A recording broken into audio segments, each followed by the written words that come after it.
ತೇಜ್ ಪ್ರಭು ನ್ಯೂಸ್ಗೆ ಸ್ವಾಗತ. ಶ್ರೀ ಮರುಸಿದ್ದೇಶ್ವರ ದೇವಸ್ಥಾನ, ಹೊಸೂರು ಚಂಪು, ತಾಲೂಕಾ ಗಡಿಂಗ್ಲ, ಜಿಲ್ಲಾ ಕೊಲ್ಲಾಪುರ. ಮಂದಿರದಲ್ಲಿ ಶ್ರೀ ಕಲ್ಲಪ್ಪ ಮುಸಾಯಿ, ಶ್ರೀ ಸಂದೀಪ್ ಮುಸಾಯಿ ಪೂಜೇರಿ, ಹೊಸೂರು ಚಂಪು ಇವರು ದಿನನಿತ್ಯ ಪೂಜೆ ಮಾಡುತ್ತಿರುವಾಗ ಈ ಕಲ್ಲಿನಲ್ಲಿ ಗಂಧವನ್ನು ಹಚ್ಚಿ ಪೂಜೆ ಮಾಡುತ್ತಿದ್ದರು. ಆ ಒಂದು ಜೀರ್ಣೋದ್ಧಾರ ಸಲುವಾಗಿ ಶ್ರೀ ಮರುಸಿದ್ದೇಶ್ವರ ದೇವಸ್ಥಾನ ಪಂಚ್ ಕಮಿಟಿಯವರು ಈ ಮೂರ್ತಿಯನ್ನು ತೆಗೆಯುವಾಗ ಆ ಮೂರ್ತಿಯ ಮೇಲಿನ ಲೇಪನ ತೆಗೆದ ನಂತರ ಅದರ ಒಳಗಡೆ ಮೂರ್ತಿ ಸಿಕ್ಕಿರುತ್ತದೆ. ಪ್ರಾಚೀನ ಕಾಲದ ಹಾಗೂ ಅನೇಕ ವರ್ಷಗಳ ಹಿಂದಿನ ಈ ಮೂರ್ತಿ ಇರಬಹುದು ಎಂಬ ಈ ಒಂದು ಶಂಕಿಸಲಾಗಿದೆ. ಮತ್ತು ಶ್ರೀ ಮರುಸಿದ್ದೇಶ್ವರ ದೇವರ ಒಂದು ಸಾಕ್ಷಾತ್ಕಾರವೇ ಹೌದು. ಈ ಒಂದು ಮೂರ್ತಿಗೆ ಮುಂದಿನ ಮಾರ್ಗದರ್ಶನ ಸಲುವಾಗಿ ಶ್ರೀಮನ್ ನಿರಂಜನ ಪ್ರಭು ಸ್ವರೂಪಿ ಪಂಚಮ ಡಾಕ್ಟರ್ ಶ್ರೀ ಶಿವಲಿಂಗೇಶ್ವರ ಮಹಾಸ್ವಾಮಿಗಳು, ಶ್ರೀ ಜಗದ್ಗುರು ದುಂಡೇಶ್ವರ ಸಿದ್ಧ ಸಂಸ್ಥಾನ ಮಠ ನಿಡಸೋಸಿ ಸ್ವಾಮಿಗಳು ಆಗಮಿಸಿ ಈ ಮೂರ್ತಿಯನ್ನು ವೀಕ್ಷಿಸಿ ಮತ್ತೆ ಸ್ವಲ್ಪ ಆಜುಬಾಜು ಉತ್ಖನ ಮಾಡಲು ಹೇಳಿ ಆ ಮೂರ್ತಿಯನ್ನು ಸಮಂಜಸವಾಗಿ ಅವರು ನಿರೀಕ್ಷಣೆ ಮಾಡಿ ಮಾರ್ಗದರ್ಶನ ನೀಡಿದರು.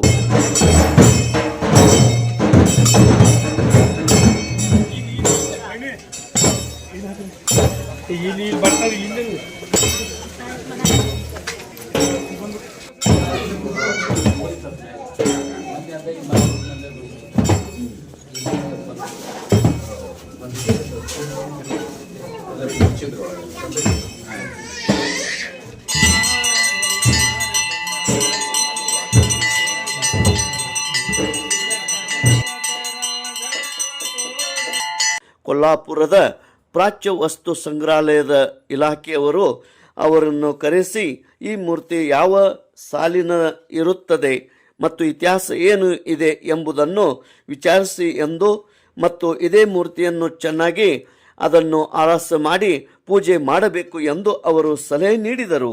ಇದೇ ಸಂದರ್ಭದಲ್ಲಿ ಶ್ರೀ ಮರುಸಿದ್ದೇಶ್ವರ ದೇವಸ್ಥಾನ ಪಂಚ ಕಮಿಟಿ ಹೊಸೂರು ಚಂಪು ಸದ್ಭಕ್ತರು, ಗ್ರಾಮಸ್ಥರು, ಸಮಾಜ ಸಮಸ್ತ ಬಾಂಧವರು ಹಾಗೂ ಅನೇಕ ಮುಖಂಡರು ಉಪಸ್ಥಿತರಿದ್ದರು.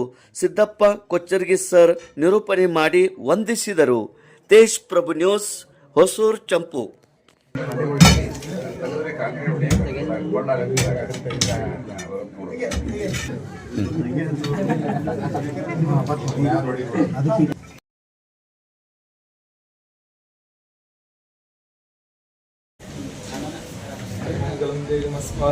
डॉक्टर पंचम शिवलिंगेश्वर महास्वामीजी मठ निडसोशी यांचं गावाच्या वतीनं स्वागत आणि सत्कार.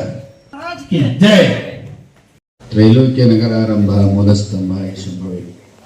ಹೊಸೂರು ಚಂಪುರದ ಸಮಸ್ತ ಶರಣರೇ, ಈ ಗುಡಿ ಕಳಶಾರೋಣಕ್ಕೆ ಬಂದಿತ್ತು ಅಂತ ಅನಿಸ್ತದೆ ನಮ್ಗೆ. ಕಳಶಾರೋಣಕ್ಕೆ ಬಂದು ಹೋಗಿದ್ವಿ ಅವಾಗೆಲ್ಲ. ಗುಡಿ ಚಲೋ ಕಟ್ಟಿಕೊಂಡಿದ್ವಿ. ಕಾಲಕ್ಕೆ ತಕ್ಕಂತೆ ಕೆಲವೊಂದು ಬದಲಾವಣೆಗಳಾಗ್ತಿರ್ತಾವೆ.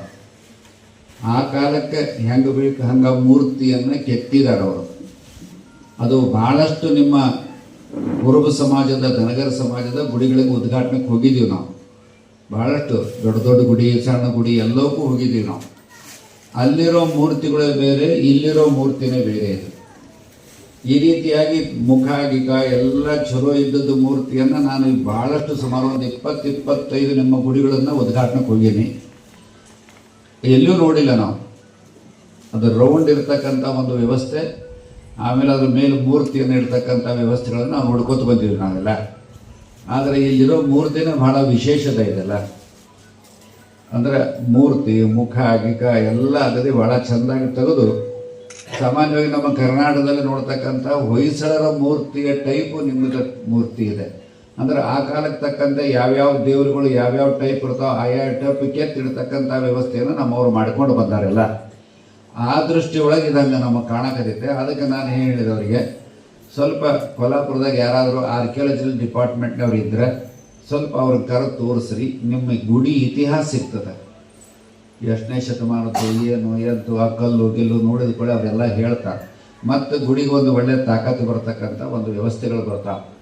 ಅದಕ್ಕೆ ನಾವು ಸ್ವಲ್ಪ ಅದೇನೋ ಸಿಕ್ಕದಾಗಿ ನಮಗೆ ಅದನ್ನು ಈಗೇನು ಹಂಗೆ ಸಮಾಧಾನವಾಗಿ ಪೂಜೆ ಮಾಡ್ಕೊಂತ ಹೋಗ್ರಿ. ಒಂದು 2 ದಿವಸದಾಗ ಅವ್ರು ಯಾರ ಬಂದು ನೋಡಿ ಅದು ಏನೈತಿ ಅಂತ ಹೇಳಿದ್ಮೇಲೆ ನನಗೆ ಹೇಳ್ರಿ, ಮುಂದೆ ಅದೆಲ್ಲ ಕಲ್ಲಿಗಿಲ್ಲಿ ಹಾಕಿ ಚಂದ ಮಾಡಿ ಅದನ್ನೇ ಪೂಜೆ ಮಾಡೋಕ್ಕೂ ಬರ್ತದೆ. ಅದಕ್ಕೆ ಒಂದು ಮೂರ್ತಿ ಮಾಡೋಕ್ಕೂ ಬರ್ತದೆ. ಒಂದು ಯಾವ್ದಾದ್ರು ಹಿತ್ತಾಳಿದ್ದು ಅವೆಲ್ಲ ಮೂರ್ತಿ ಮಾಡೋಕ್ಕೂ ಬರ್ತದೆ. ಅದಕ್ಕೆ ನಿಮ್ಮ ಗುಡಿಗೆ ಒಂದು ಇತಿಹಾಸ ಸಿಗುತ್ತೆ, ಊರಿಗೂ ಒಂದು ಇತಿಹಾಸ ಸಿಗತಕ್ಕಂಥ ವ್ಯವಸ್ಥೆ, ಅಂದರೆ ಯಾವ ಕಾಲಕ್ಕೆ ಇದು ರಾಜರು ಆಳಿದ್ರು ಅನ್ನೋದು ಗೊತ್ತಾಗ್ತಕ್ಕಂಥ ವ್ಯವಸ್ಥೆಗಳು ಬರ್ತಾವೆ. ಇಂಥವು ಭಾಳಷ್ಟು ಮುಚ್ಚಿ ಹೋಗಿದಾವೆ, ಇತಿಹಾಸಗಳು ಮುಚ್ಚಿ ಹೋಗಿದಾವೆ. ಇಲ್ಲ ಅಂದ್ರೆ ಇಲ್ಲ, ಯಾವುದೂ ಹಾಗೆ. ಅದಕ್ಕೆ ಅಂಥ ಒಂದು ವ್ಯವಸ್ಥೆ ಭಾಳ ಚಲೋ, ಗುಡಿ ಚಲೋ ಕಟ್ಟಿದ್ದೀರಿ, ಭಾಳ ಚಲೋ ಅದ. ಅದು ಎಲ್ಲ ಭಾಳ ಚಲೋ ಅದ ಒಳಗೆ. ನಾನು ಅದೇನು ಅದರ ತಲೆ ಮೇಲೆ ಇರ್ತಕ್ಕಂಥ ಪೀಠ, ಅದ್ರ ತಲೆ ಮೇಲೆ ಇರ್ತಕ್ಕಂಥ ಕೆಲವೊಂದು ಮೂರ್ತಿ ಇದನ್ನು ನೋಡಿದರೆ, ಸ್ವರೂಪಗಳನ್ನು ನೋಡಿದರೆ ಯಾವುದೋ ರಾಜರ ಆಡಳಿತದಲ್ಲಿ ಒಂದು ಮೂರ್ತಿಯನ್ನು ಮಾಡಿ ಇಟ್ಟತಕ್ಕಂಥ ಒಂದು ವ್ಯವಸ್ಥೆ. ಆ ಕಾಲಕ್ಕೆ ಆ ರಾಜ ಹೆಂಗೆ ಇರ್ತಿದ್ದ, ಆ ರಾಜನೇ ದೇವರು ಒಂದು ಕಾಲಕ್ಕೆ, ಅವನಿಗೆ ಹೆಂಗೆ ಇರ್ತಿದ್ದ ಹಾಗೆ ಮಾಡಿ ನಮ್ಮ ಧರ್ಮವನ್ನು ಉಳಿಸಿಕೊಂಡಂಥ ವ್ಯವಸ್ಥೆಗಳು ನಮ್ಮ ಇತಿಹಾಸದಲ್ಲಿ ಸಿಗುತ್ತಾ. ಅದು ಹಂಗೇನಾರ ಆಗಿರಬೇಕು ಅಂತ ನಮಗೆ ಅನ್ನಿಸ್ತದೆ. ಅದಕ್ಕೆ ಸ್ವಲ್ಪ ಅದನ್ನು ನೋಡಿ ಅವ್ರು ಕರೆದು ತೋರಿಸಿ ನಂತರ ಮುಂದಿಂದೆಲ್ಲ ಬೇಕಾದ್ರೆ ಮಾಡ್ಕೊಳಕ್ಕೆ ಬರುತ್ತೆ. ಅದನ್ನೇ ಚಂದ ಕಲ್ಲಿಗೆಲ್ಲಿ ಹಾಕಿ ಚಂದ ಮಾಡಿ ಮತ್ತೆ ಪೂಜೆ ಮಾಡ್ಕೊತ ಹೋಗಿ ಬರುತ್ತೆ. ಅದಕ್ಕೆ ಯಾರು ಸಿಗ್ತಾರೆ, ಸ್ವಲ್ಪ ಕೊಲ್ಹಾಪುರದಲ್ಲಿ ಸಿಗ್ತಾರೆ, ಸ್ವಲ್ಪ ಜಲ್ದಿ ಕರೆಸಿ ಅವ್ರನ್ನ 1 ದಿವಸ 2 ದಿವಸದಾಗ ಬಂದು ಒಂದು 15 निमिष ಬಂದು ನೋಡಿ ಹೋಗ್ರಿ. दिवस सायंकाळ ನಿಮ್ಮ ऑफिस मुगून हे पुष्प देऊन मान्यवरांचं आभार व्यक्त करते. प्रथमतः राचापणे गेजी यांनी फूल देऊन दिली त्या रांचा